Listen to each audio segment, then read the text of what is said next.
Welcome to Shukla study point. आप सभी का स्वागत है आपके अपने YouTube channel Shukla study point में। मैं शिवम शुक्ला आप सभी दोस्तों का हार्दिक स्वागत करता हूं। दोस्तों, आज की वीडियो के अंतर्गत हम आपको बताने का प्रयास करेंगे कि शिक्षा शास्त्र का जो पेपर हुआ था एजुकेशन का, वह मेरे पास पहुंचा और मैंने सोचा आप लोगों के समक्ष इसको प्रस्तुत करना चाहिए। इसमें कैसे प्रश्न पूछे गए थे, क्या ट्रेंड चल रहा 2021 का, आखिरकार कोरोना के समय काल में किस प्रकार के प्रश्न पूछे जा रहे हैं, इसको लगातार मैं आपको बता रहा हूं। और जैसा कि हम आपको पता होगा, मॉडल पेपर में बताए गए समस्त प्रश्न आपके जो है पेपर में आते रहे हैं। तो इसी श्रृंखला में हम आगे बढ़ते हैं और देखते हैं आखिरकार कैसे प्रश्न पूछे गए थे। बीए भाग 2 परीक्षा 2021, यहाँ पर देख सकते हैं आप सभी लोग।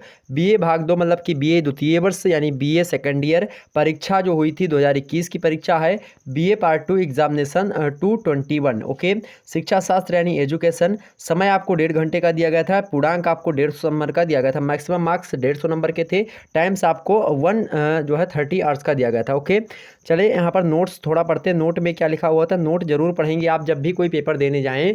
तो हर वर्ष में आपको हो सकता है परीक्षा के पैटर्न में, पेपर पैटर्न में कुछ चेंजमेंट देखने को मिले। तो ऐसी स्थिति में आपको करना क्या होता है, ऐसी स्थिति में आपको सबसे, अगर आपका सभी सही मतलब कि सही साबित होता, जो भी आपका टीचर मतलब कि हो या फिर टीचर वगैरह से अगर मान लेते आप पूछते हैं, उस पर संदेह आपको लग रहा है, तो ऐसी स्थिति में आपको पेपर में दिए गए नोट पर सबसे अधिक मात्रा में भरोसा करना होता है।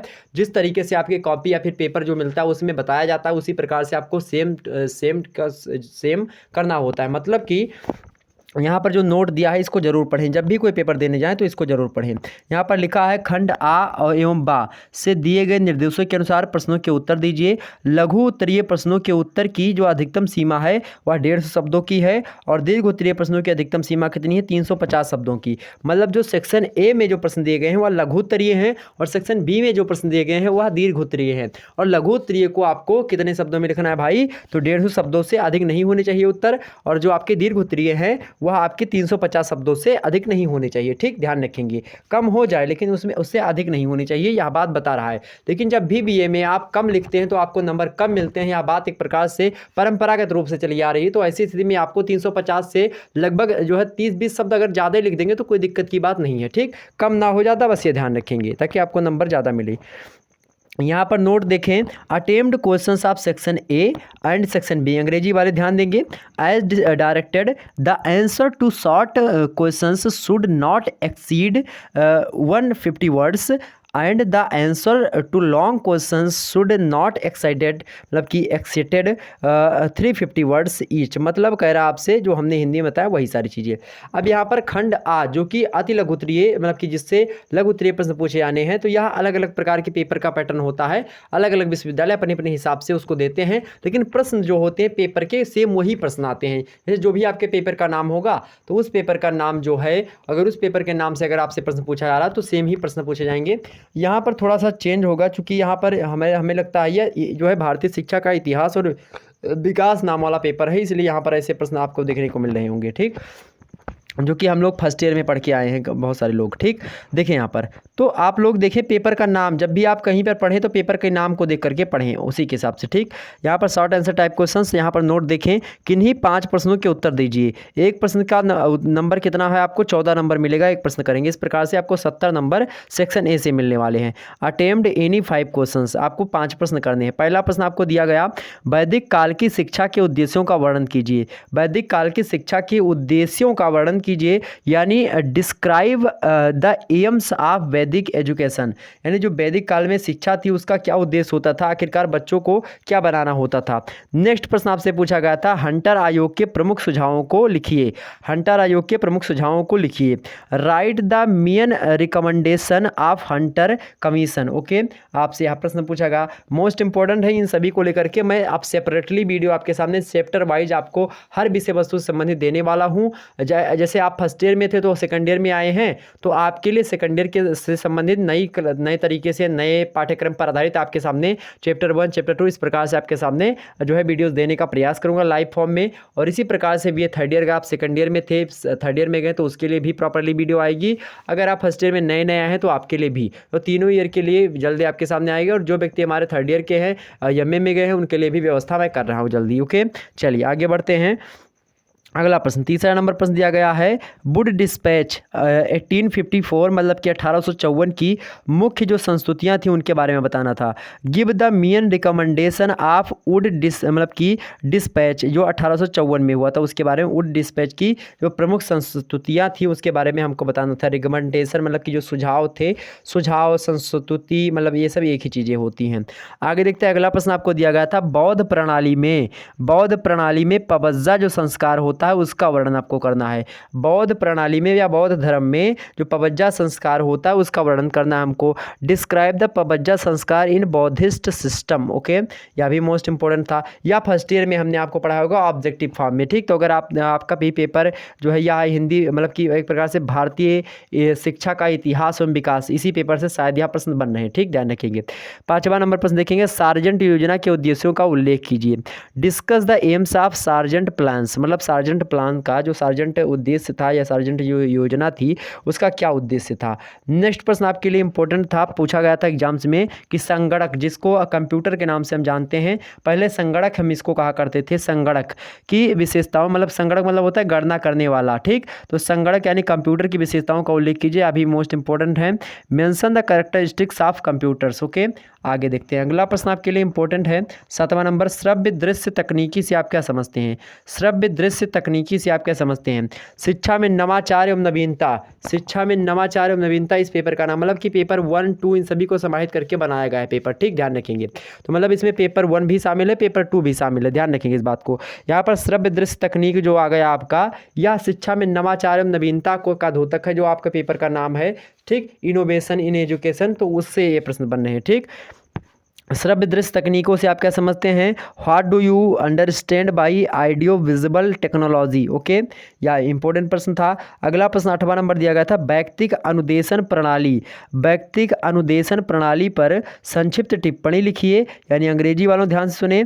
Right the short note on personalisation system in जो है इंस्ट्रक्शन PSI यानी कि जिसको हम क्या कहते हैं, व्यक्तिक अनुदेशन प्रणाली कहते हैं, PSI उसी को शॉर्ट फॉर्म में कहते हैं, जिसका फुल फॉर्म होता है पर्सनलाइज्ड सिस्टम ऑफ जो है इंस्ट्रक्शन। ओके, अगला देखते हैं 9वां नंबर प्रश्न, भारत में शैक्षिक प्रौद्योगिकी का क्या महत्व है। भारत में शैक्षिक प्रौद्योगिकी का क्या महत्व है। What is the importance of educational technology in India. What is the importance of educational technology in India, Bharat में शैक्षिक जो है प्रौद्योगिकी का क्या महत्व है। इन सभी प्रश्नों के बारे में हमने आपको मॉडल पेपर में जरूर बताया होगा, जो इनोवेशन इन एजुकेशन में हमने जो है तकनीक सिस्टम मतलब कि उसको चर्चा करी थी। आगे देखते 10वां नंबर प्रश्न दिया गया था, कोमल एवं कठोर शिल्प उपागम की तुलना कीजिए। कोमल और कठोर शिल्प उपागम की तुलना कीजिए, मतलब differentiate of software and hardware. क्या कठोर शिल्प मतलब होता है आपका क्या भाई, कि क्या होता है हार्डवेयर, और जो आपका जो मतलब कोमल होता है उसका मतलब सॉफ्टवेयर। अब हिंदी में अगर आप इसको पढ़ेंगे कि जो है कोमल एवं कठोर शिल्प उपागम की तुलना कीजिए, सर पता नहीं लग रहा कि हाँ क्या पूछ रहा है आपसे। ये लग रहा है कि कंप्यूटर मतलब कठोर जो है उपागम और उसके अंदर जो है सरल उपागम या फिर कोमल उपागम, आपसे कहेगी कोमल उपागम आपके फ़ोन में या फिर सॉफ्टवेयर हार्डवेयर या कोमल उपागम इंजीनियर हैं, मतलब आपसे कहे कि जो है सॉफ्टवेयर इंजीनियर, कहते हैं ना कि सॉफ्टवेयर इंजीनियर हैं, ये हार्डवेयर इंजीनियर हैं। तो सॉफ्टवेयर इंजीनियर को कहना हो तो क्या कहेंगे आप, कोमल उपागम अभियंता। शुद्ध हिंदी अगर इसको कहेंगे सॉफ्टवेयर जो है इंजीनियर की, तो कोमल उपागम अभियंता कहेंगे। अब ऐसे में समझ में नहीं आएगा आपको क्या बातें हो रही है, तो अंग्रेजी में ज़रूर पढ़ लीजिए अगर हिंदी में कोई प्रॉब्लम्स होती है आपको तो। ठीक, ध्यान रखेंगे इस बात को। तो जो है differentiate the software and hardware approach. Okay, आगे देखते हैं। अगला प्रश्न आपके सामने जो है खंडवा में प्रवेश हम करते हैं। खंडवा से दीर्घ उत्तरीय प्रश्न पूछे जाने 350 शब्दों में लिखना है आपको। ठीक, केवल और केवल 2 प्रश्नों को इनमें से करने हैं आपको। 6 प्रश्न दिए जाएंगे, लगभग आपको 2 ही प्रश्न करने होंगे, ध्यान रखेंगे इस बात को। किन्हीं 2 प्रश्नों के उत्तर दीजिए। अटेम्प्ट एनी 2 क्वेश्चंस, आप अगर एक प्रश्न करेंगे तो आपको 40 नंबर मिलेंगे। इस प्रकार से 80 नंबर इस पेपर से मिलेंगे। इस प्रकार से दोनों पेपर को मतलब कि दोनों खंडों को मिला करके, दोनों पेपर को समाहित करके आपका 150 नंबर का पूर्णांक जो होता है वह कंप्लीट होता है, नहीं पूरा होता है। ठीक, देखिए यहाँ पर पहला प्रश्न आपसे पूछा गया मेरे भाई, वर्धा, क्या पूछा गया? वर्धा शिक्षा योजना। वर्धा शिक्षा योजना क्या है? भारत में शैक्षिक विकास के संदर्भ में इसका क्या महत्व है बताइए। यानी what are the Wardha system of education, explain its importance in reference to educational development of India. Most important प्रश्न है मेरे प्यारे दोस्तों। अगर शिक्षा का इतिहास और विकास अगर आप पढ़ रहे हैं, अगर वर्धा सिस्टम को आप नहीं पढ़ा, अगर शिक्षा साथ आपने पढ़ लिया, आपने वर्धा सिस्टम नहीं जाना क्या है, वर्धा शिक्षा योजना क्या है, तो एक प्रकार से आप सोचिए शिक्षा शास्त्र आप नहीं पढ़ रहे हैं। मोस्ट इंपॉर्टेंट है, यह प्रश्न लगातार बनता है एग्जाम्स में, ध्यान रखेंगे। अगला प्रश्न आपके लिए बना, दूसरा नंबर प्रश्न क्या बना भाई? देखिए यहाँ पर, मध्यकालीन शिक्षा प्रणाली की मुख्य विशेषताओं की विवेचना कीजिए। फटाफट से जितने भी लोग हमको देख रहे हैं, फटाफट से वीडियो को लाइक शेयर और सब्सक्राइब कर दीजिए मेरे भाई, फटाफट से। ओके, चलिए तो यहाँ पर देखेंगे, मध्यकालीन शिक्षा प्रणाली की मुख्य विशेषताओं की विवेचना कीजिए। Describe the main characteristics of जो है मेडिकल क्या लिखा है, मेडिवल सिस्टम ऑफ एजुकेशन, मतलब मध्यकालीन शिक्षा प्रणाली जो थी उसकी विशेषताओं को आपको बताना था। यहाँ भी प्रश्न इंपॉर्टेंट है आपके लिए। अगला प्रश्न है इंपॉर्टेंट, हार्टांग समिति, मोस्ट इंपॉर्टेंट है हार्टांग समिति भी। हार्टांग समिति की मुख्य जो है सिफारिशों की विवेचना कीजिए। Discuss the main recommendation of Hunter, मतलब कि एक प्रकार से हार्टांग कमिटी। Okay, most important.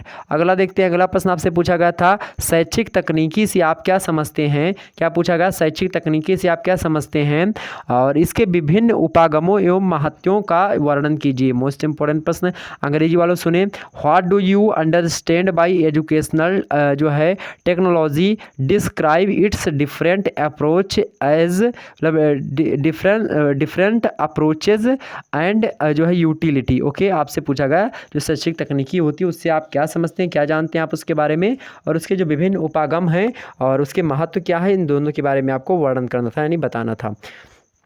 आगे देखते हैं, अगला प्रश्न आपके लिए 5वां नंबर इंपॉर्टेंट आ चुका है, आपकी स्क्रीन पर विजिबल हो पा रहा होगा। क्या है भाई? अभिक्रमित अनुदेशन से आप क्या समझते हैं? अभिक्रमिक अनुदेशन से आप क्या समझते हैं? अभिक्रमित अनुदेशन के प्रकार व सिद्धांतों का वर्णन कीजिए। What do you understand by जो है प्रोग्रामेट, मतलब कि एक प्रकार से प्रोग्रामेड जो है instruction, discuss it's type and जो है प्रिंसिपल्स, मतलब उसके सिद्धांत और उसके बाद में उसके टाइप्स यानी उसके प्रकार। हिंदी में हमने आपको बता ही दिए, तो अंग्रेजी वालों भी यहाँ पर देख लेंगे। अगला प्रश्न 6वां नंबर देखते हैं, हिंदी वालों सुने, व्यक्तिक अनुदेशन प्रणाली जो होती है वह क्या होती है? अभिक्रमित अनुदेशन प्रणाली इंपॉर्टेंट है आपका, और व्यक्तिक अनुदेशन प्रणाली, दोनों प्रणाली से लगातार परीक्षा में प्रश्न बन रहे हैं। ठीक, तो व्यक्तिक अनुदेशन प्रणाली से आप क्या समझते हैं? पीएसआई से आप क्या समझते हैं भाई? ठीक, पीएसआई क्या होती है आपकी जो है व्यक्तिक अनुदेशन प्रणाली। ओके, ध्यान रखेंगे। तो व्यक्तिक अनुदेशन प्रणाली से आप क्या समझते हैं, इसकी विशेषताएं बताइए। What do you understand by जो है individual system of instruction, give its characteristics, मतलब उसके महत्व या फिर उसकी विशेषताओं के बारे में आपको बताना है। ठीक, ध्यान रखेंगे। पहले बात आपको व्यक्तिगत अनुदेशन प्रणाली जो है उसके बारे में आपको समझाना है क्या होता है वह, उसके बाद में उसकी विशेषताओं को बताना है, कैरेक्टरिस्टिक्स को बताना है। आगे देखते हैं, तो यहाँ पर ये सारे के सारे प्रश्न आपके कंप्लीट हो जाते हैं, ध्यान रखें, यानी संपूर्ण हो गए आपके। ठीक, तो ध्यान रखेंगे, इतने सारे प्रश्न आपके इंपॉर्टेंट थे जो कि इस प्रकार से बन सकते थे। हमारे ख्याल से इसमें 2 पेपर आपके सम्मिलित है। एक तो शिक्षा में जो नवाचार वगैरह होता है, नवीन प्रवृत्तियां नवाचार जो पेपर का नाम होता है, वह पेपर इसमें समाहित है, वहाँ से भी प्रश्न पूछे गए हैं। और दूसरा जो पेपर है आपका भारतीय शिक्षा का इतिहास और विकास, वहाँ से भी इसमें प्रश्न पूछे गए हैं। तो मेरे प्यारे दोस्तों, अगर आपका भी पेपर यह है तो यह लेक्चर आपके लिए बहुत ही महत्वपूर्ण है। इसमें बताए गए जो प्रश्न हैं, इसको अगर आपको मिलते हैं आपकी सीरीज वगैरह में, तो इसको जरूर तैयार कर लीजिए। अगर आपकी परीक्षा 2022 और 23 में होनी है तो भी आपके लिए यह लेक्चर बहुत ही महत्वपूर्ण हो गए। इसमें बताए गए प्रश्न बहुत ही इंपॉर्टेंट है। चलिए फिर मिलते हैं नेक्स्ट वीडियो में, तब तक के लिए जय हिंद, जय भारत।